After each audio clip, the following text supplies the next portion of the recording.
प्रदेश Bharatiya Janata party के अध्यक्षा आदरणीय वसुंधरा जी,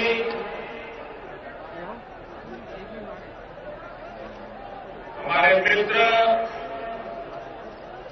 श्रीमान गुलाबचंद जी, मंच पर विराजमान भारतीय जनता पार्टी के सभी वरिष्ठ महानुभाव,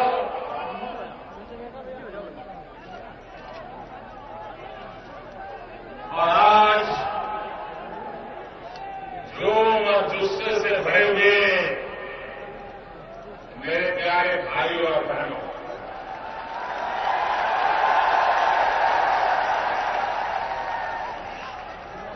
ऐसा दृश्य मैंने उदयपुर में पहली बार देखा।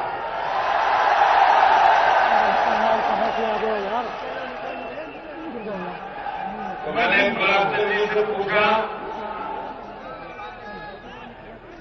कि आखिर में ऐसा कार्यक्रम कब हुआ होगा।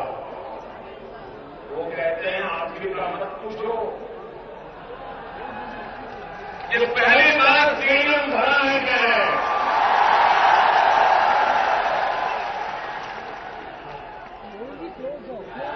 भाइयों बहनों, ये नजारा कहता है हवा का रूप क्या है।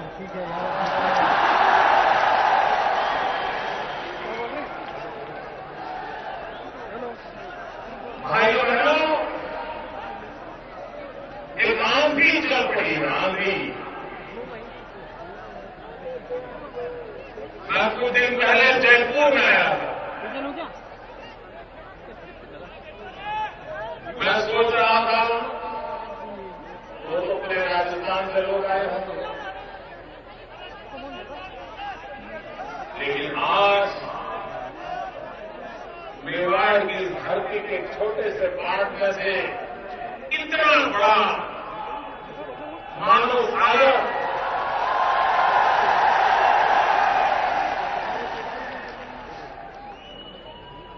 मित्र, एक प्रकार से चुनाव घोषित होने के बाद ये मेरी पहली जनसभा है।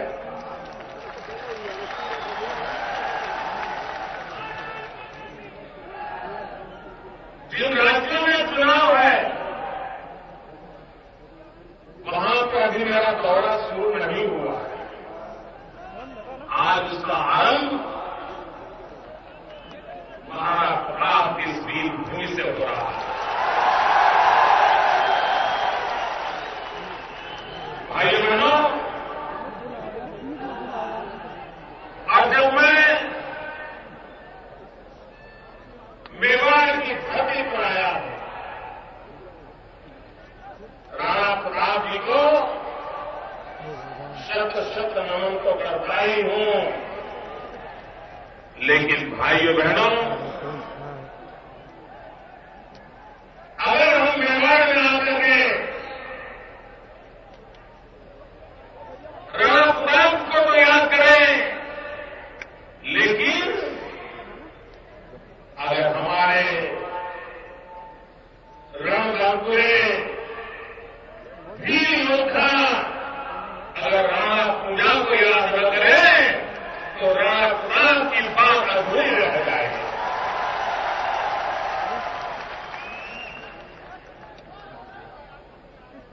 आदिवासी समाज, वीर समाज से आया हुआ एक व्यक्ति, जैसे प्रभु रामचंद्र जी को 14 साल तक आदिवासियों ने साथ दिया था, वैसा ही साथ ये हमारे वीरों ने राणा प्रताप को दिया था। ये पूरे साथ हुआ। इसलिए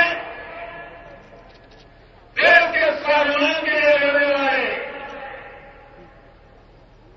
देश के स्वाभिमान के लिए बलि चढ़ने का संकल्प करने वाले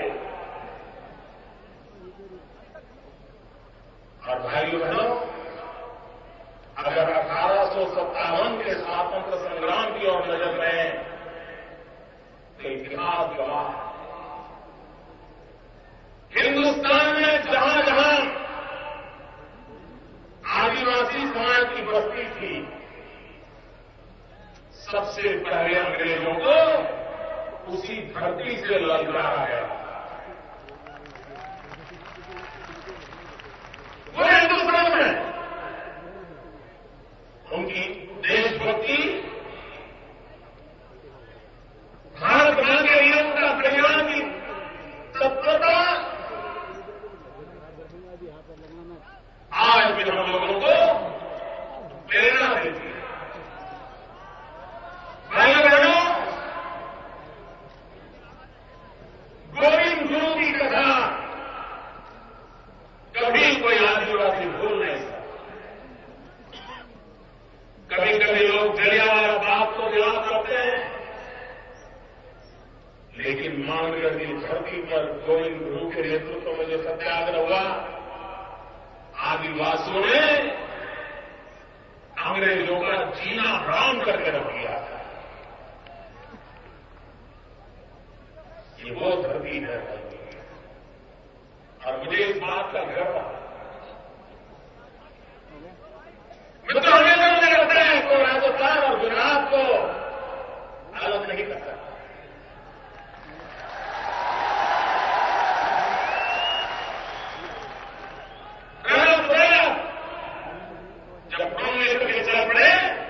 गुजरात के इलाके के पड़ोस में साबरकांठा के विजयनगर के जंगलों में आकर के अपनी जिंदगी काटी थी उन्होंने, लड़ाई के लिए तैयारी वो नाम आया। भाइयों बहनों, आज जब मेरे चुनाव की पहली सभा हो रही है, मैं आदरणीय वसुंधरा जी का अभिनंदन करता हूं कि उन्होंने मुझे सबसे पहला उदयपुर आने का निमंत्रण दिया। और उसका कारण है भाइयों कि 16वीं शताब्दी में इसी धरती पर संत मावजी महाराज हो गए। मैं जानता नहीं है कितनों को पता है। संत मावजी महाराज, और आज भी मावजी महाराज का चोपड़ा उस समय जो बातें लिख करके गए थे, वो आज भी आदिवासियों के लिए और न ही आदिवासियों के लिए हिंदुस्तान के भाग्य का निर्माण करने चाहते हैं, उन सबके लिए मावजी महाराज का चोपड़ा आज भी प्रेरणा देता है।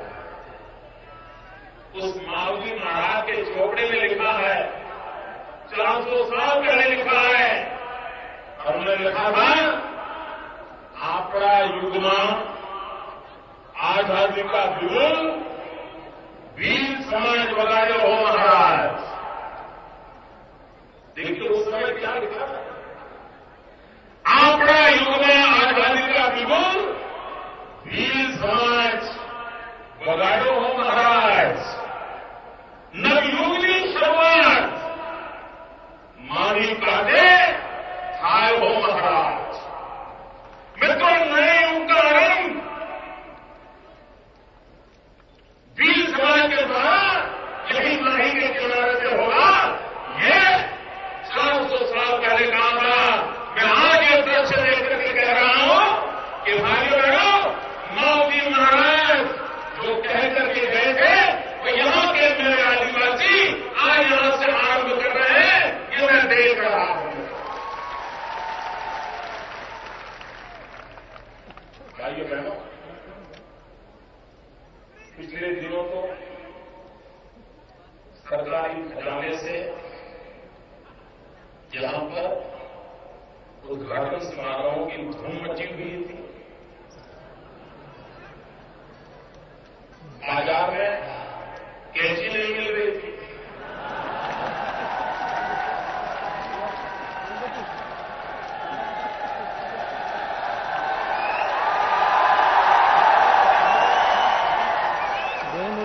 पांच साल तक जेल काटने वाले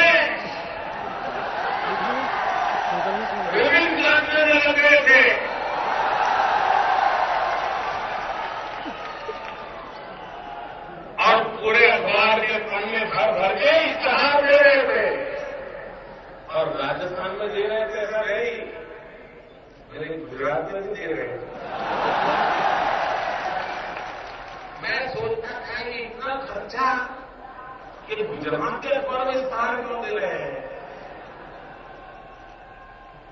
तो मुझे बताया गया कि चुनाव घोषित होने के बाद हमारे नेता लोगों को, कांग्रेस के नेता लोगों को सूरत और अहमदाबाद का चक्कर काटने के लिए आना है, इसलिए माहौल बना रहे हैं। आपको मालूम है क्यों आते हैं? पता है ना क्यों आते हैं? आप समझ जाइए, मैं कहता नहीं हूं।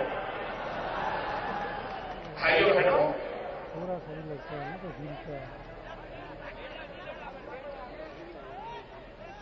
आपके राजस्थान में शहजादे आए थे,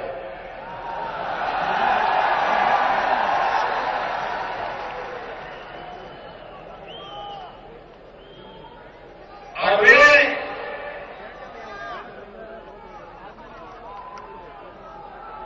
क्या बोल के गए? अभी तक कांग्रेस के लोग समझ नहीं पाए तो क्या बोल के गए। और उनकी बात को छोड़ो,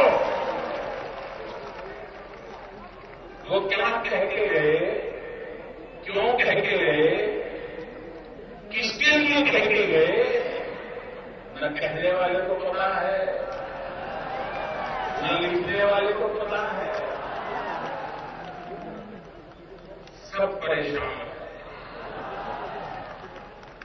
अब करें तो क्या करें? भाइयों बहनों, फिर आजकल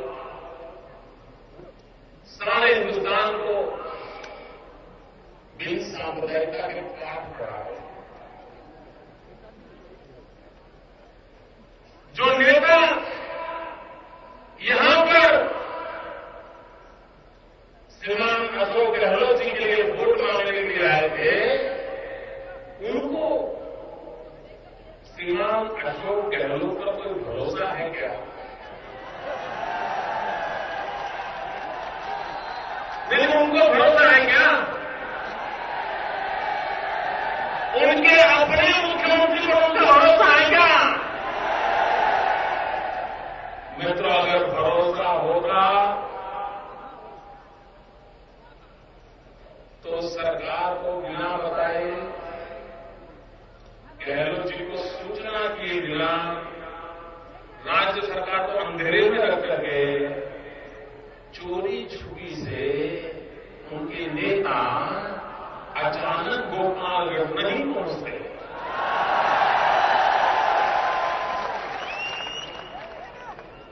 चोरी छुपी से क्यों? उनको अपने मुख्यमंत्री पर, उनके अपने मुख्यमंत्री की सरकार पे भरोसा नहीं। और आए तो कहां आए? गोपालगंज में आए। और मोटरसाइकिल भी किसकी? पता है किसकी मोटरसाइकिल थी? यहां के अखबारों में खोज करके बताया था।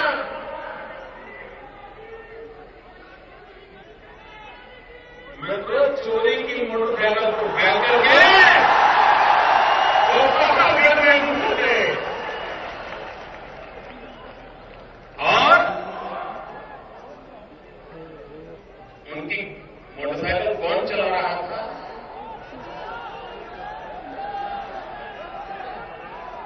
और ये ऐसे लोगों की मोटरसाइकिल पर सवारी करने वाले लोग राजस्थान की जनता को उपदेश दे रहे हैं। आप मुझे बताइए, जिस सरकार पर, जिस मुख्यमंत्री पर शहजादे को भरोसा नहीं है, उस पर आपने भरोसा करना चाहिए। आप भरोसा कर सकते हैं। ऐसी सरकार को रहने देना चाहिए। ऐसी सरकार को उखाड़ फेंकना चाहिए।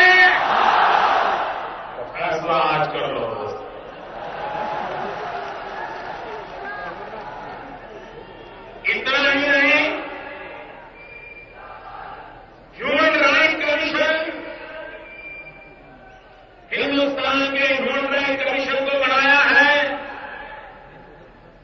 मैडम सोनिया जी ने, उनकी कृपा से बना है।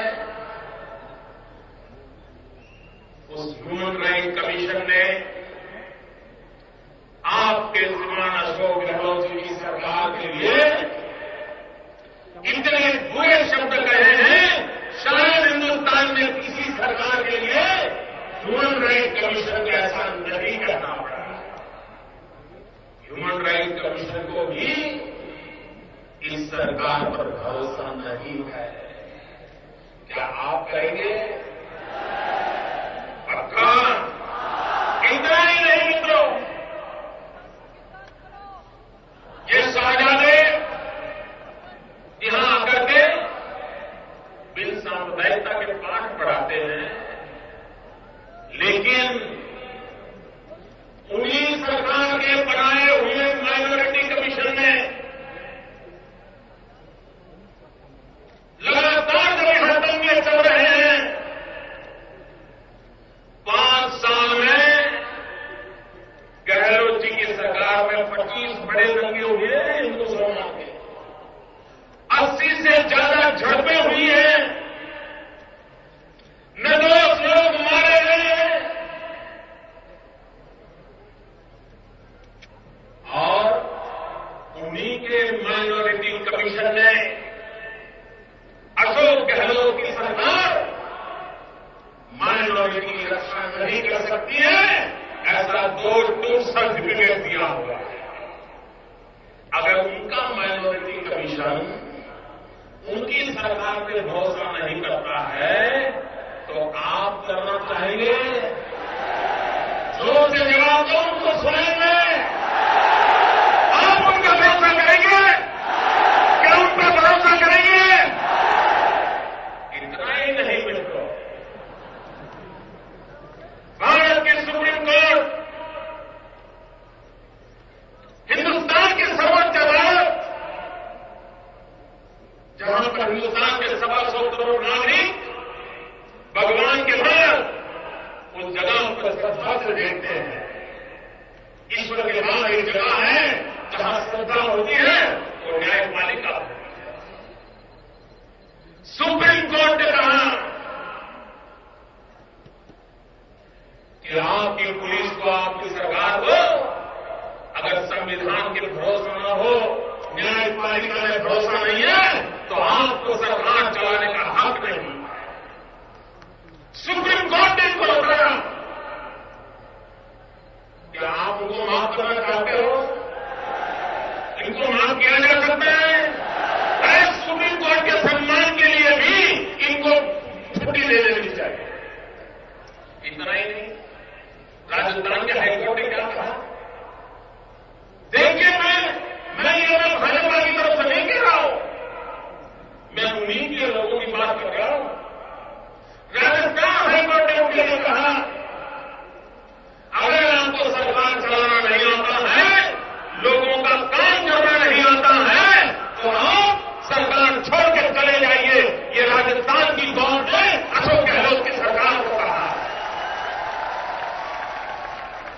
भाइयों बहनों, मेरी बात आप मानो न मानो आपकी मर्जी, वसुंधरा जी की बात को मानो न मानो आपकी मर्जी, लेकिन न्यायपालिका की बात मानोगे कि नहीं मानोगे? न्यायाधीश ने कहा होगा तो मानोगे कि नहीं मानोगे? अब इसलिए भाइयों, अरे इतना ही नहीं,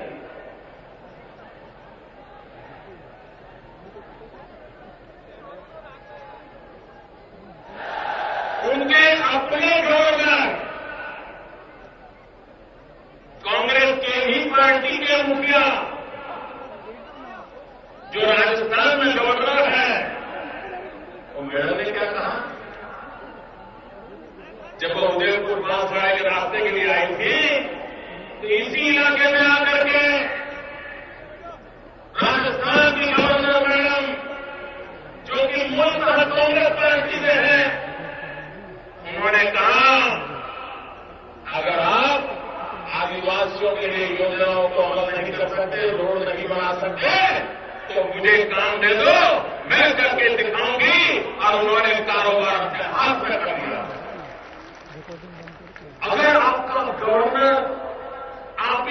पार्टी का है, शाहजादे ने उनको अपॉइंट किया है, वो भी कहे कि आप काम के नहीं हो, आदिवासियों की भलाई का काम मुझे दे दो। आप मुझे बताइए, जिनको शाहजादे स्वीकारते नहीं है, जिनको उनके गवर्नर स्वीकार नहीं करते हैं, जिनको न्यायपालिका का स्वीकार नहीं करती है, जिनको ह्यूमन राइट कमीशन स्वीकार नहीं करता है, जिनको माइनॉरिटी कमीशन स्वीकार नहीं करता है, क्या ऐसी सरकार को राजस्थान की जनता कभी स्वीकार करेगी? और इसलिए भाइयों बहनों, मैं हवाला आपको दे रहा हूं कि ऐसी सरकार जिसने राजस्थान को तबाह कर दिया है, क्या कभी आपने सुना है? ये लोकतंत्र है, और लोकतंत्र में हर नागरिक को अपनी बात बताने के लिए, अपनी कठिनाई के कहने के लिए, अपनी शिकायत करने के लिए सरकार के पास जाना पड़ता है, नहीं जाना पड़ता है? भाइयों, जरा मुझे जोर से बताइए, जाना पड़ता है? सरकार के पास जाना पड़ता है? आप मुझे बताइए, क्या राजस्थान के अंदर कोई महिला, कोई मां, कोई बेटी, कोई बहन किसी मंत्री को मिलने जाने की हिम्मत करेगी? करेगी तो? अगर कोई मां, कोई बहन, कोई बेटी सरकार के मुखिया के घर जा नहीं सकती, उनके दफ्तर में नहीं जा सकती, तो सरकार हमारी मां, बहन, बेटियों की इज्जत की रक्षा कैसे करेगी?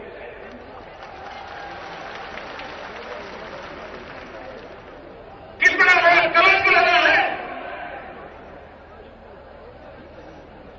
मित्रों, लोकतंत्र का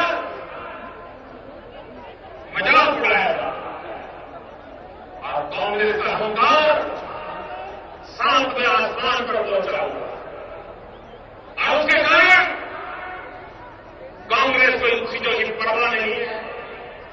मित्रों, बताइए, ये चुनाव राजस्थान का है, राजस्थान का चुनाव है। क्या कांग्रेस पार्टी ने अपने काम का हिसाब देना चाहिए कि नहीं देना चाहिए? हिसाब दे रहे हैं आप करके? भाजपा क्या कर रहा है, उसको गालियां दे रहे हैं? अरे भाई, आपने क्या किया ये तो बताओ। ये कांग्रेस वालों ने आपको कहा था कि 100 दिन में महंगाई कम करेंगे, उनको कहा था, जरा जोरों से बताओ भाई, इन्होंने कहा था 100 दिन में महंगाई कम करेंगे। मुझे बताइए, महंगाई का क्या हुआ? जिस समय अटल बिहारी वाजपेयी ने सरकार छोड़ी,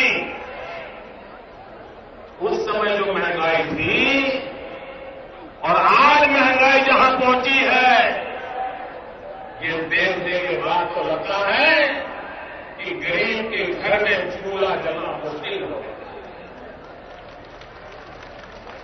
गरीब का बच्चा आंसू पी के सोता है। भाइयों बहनों, जब अटल जी की सरकार थी, गुड़ 9 रुपये में मिलता था, आज 50 रुपये में भी मिलना मुश्किल हो गया। ये किसने दिया? ये कांग्रेस की सरकार ने महंगाई दी है। हल्दी दाल 26 रुपये में मिलती थी जब अटल जी की सरकार थी, आज 70 रुपये में भी मिलना मुश्किल हो गया है। ये काम किसने किया? जोर से बताइए, ये काम किसने किया? ये महंगाई कौन लाया? इतना ही नहीं भाइयों, मिर्ची अटल जी के जमाने में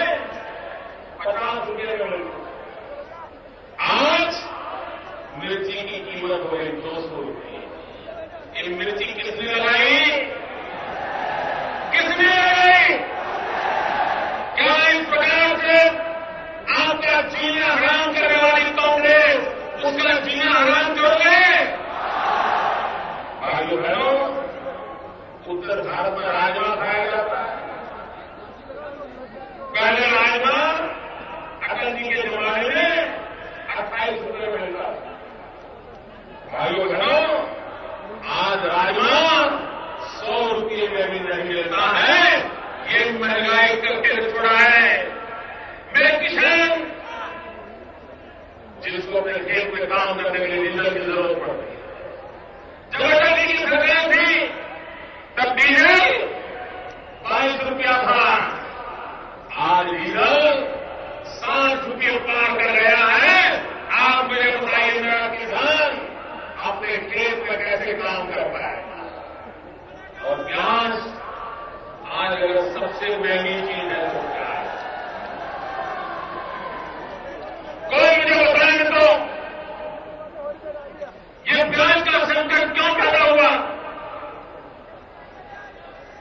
ये आपको मूर्ख बना रहे हैं।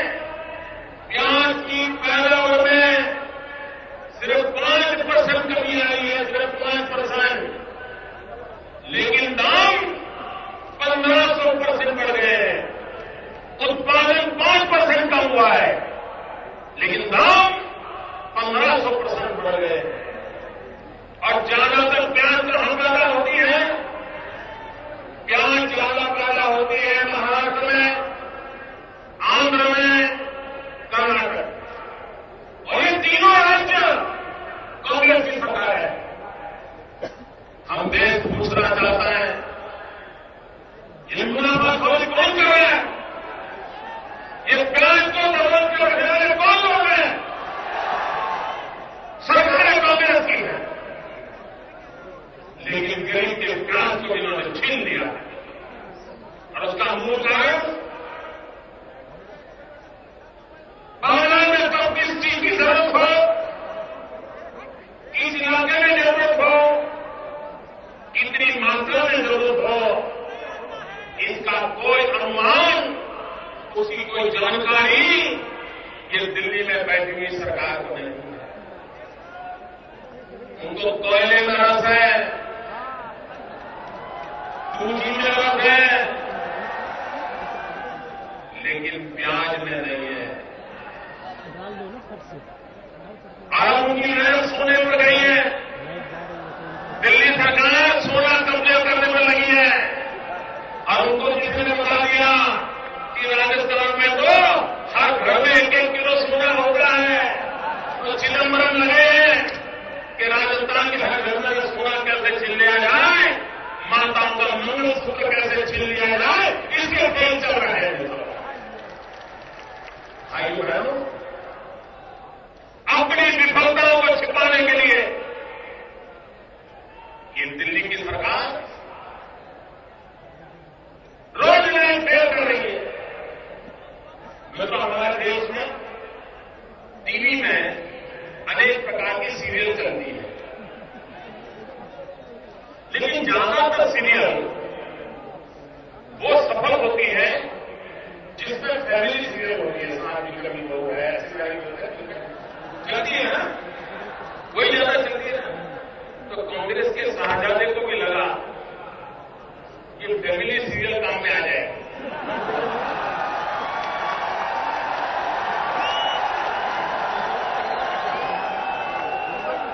और इसलिए आजकल चुनाव सभा में जनता की भलाई की बातें बहुत कम हो रही है, फैमिली सीरियल चलाया जा रहा है।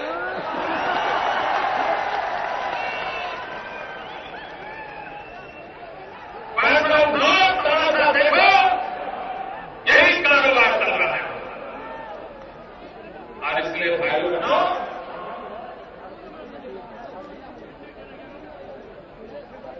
ये सरकार अभी तो लोगों ने कर दे दी, तो मैंने थोड़ी जांच की कि ISI माल कहां से लाए। मुजफ्फरनगर के नौजवान पाकिस्तान की खुफिया एजेंसी ISI के साथ कोई षड्यंत्र कर रहे हैं, ऐसा बड़ा घटस्फोट किया। मैंने छानबीन शुरू की तो मुझे पता चला कि राजस्थान के अंदर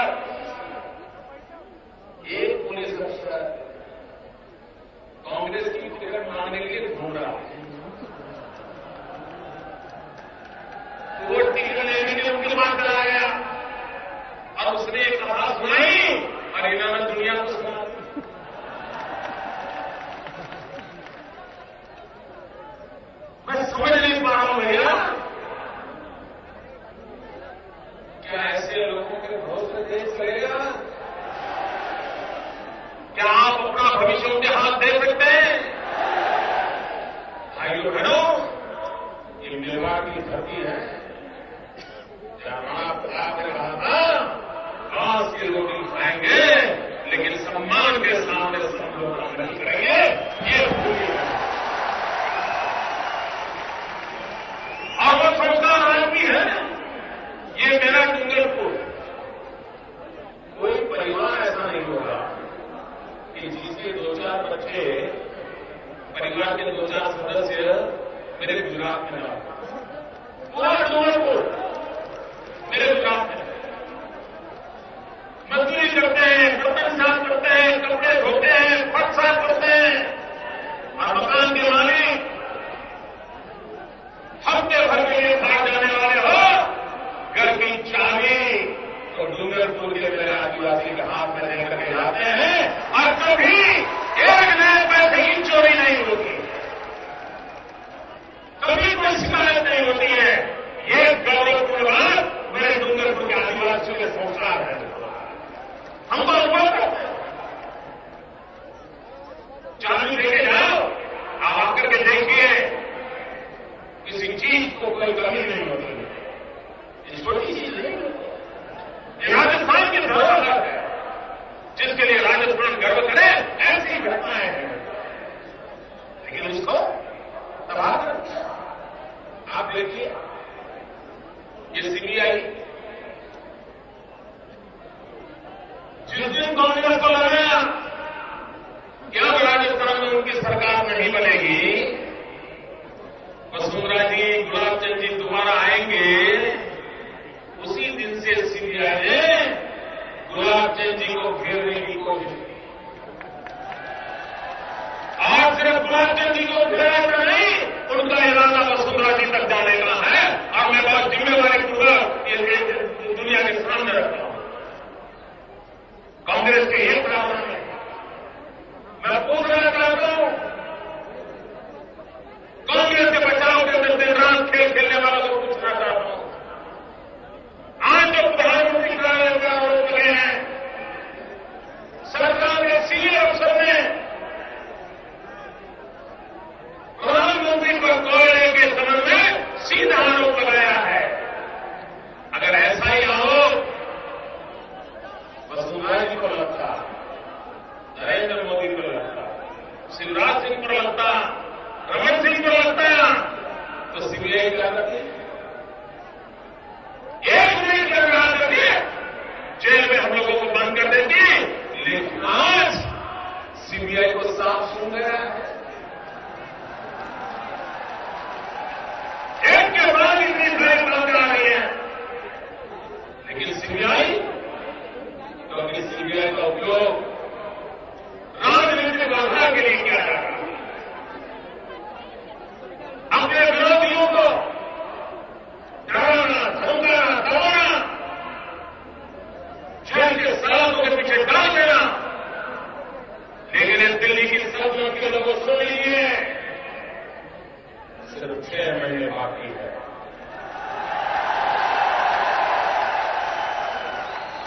अब आपके नसीब में 200 दिन भी बचे नहीं है, लिख के रखिए, 200 दिन भी बचे नहीं है। ये आपके बातों का कच्चा चिट्ठा हिंदुस्तान की जनता के सामने हम खुला करके रख देंगे। भाइयों बहनों, जब वसुंधरा जी यहाँ मुख्यमंत्री थी, मुझे याद है राजो सिंह शेखावत, वसुंधरा जी एक बात के लिए मुझे इतना परेशान करते थे। एक पुराण दिखाऊं, मेरा नींद हराम कर देते थे। क्यों? किस बात के लिए? मोदी जी नर्मदा का पानी लाओ।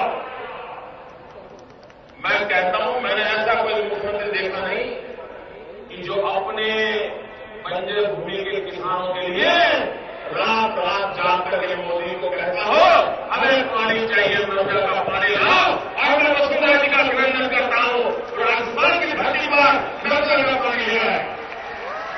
छोटा काम नहीं, मुझे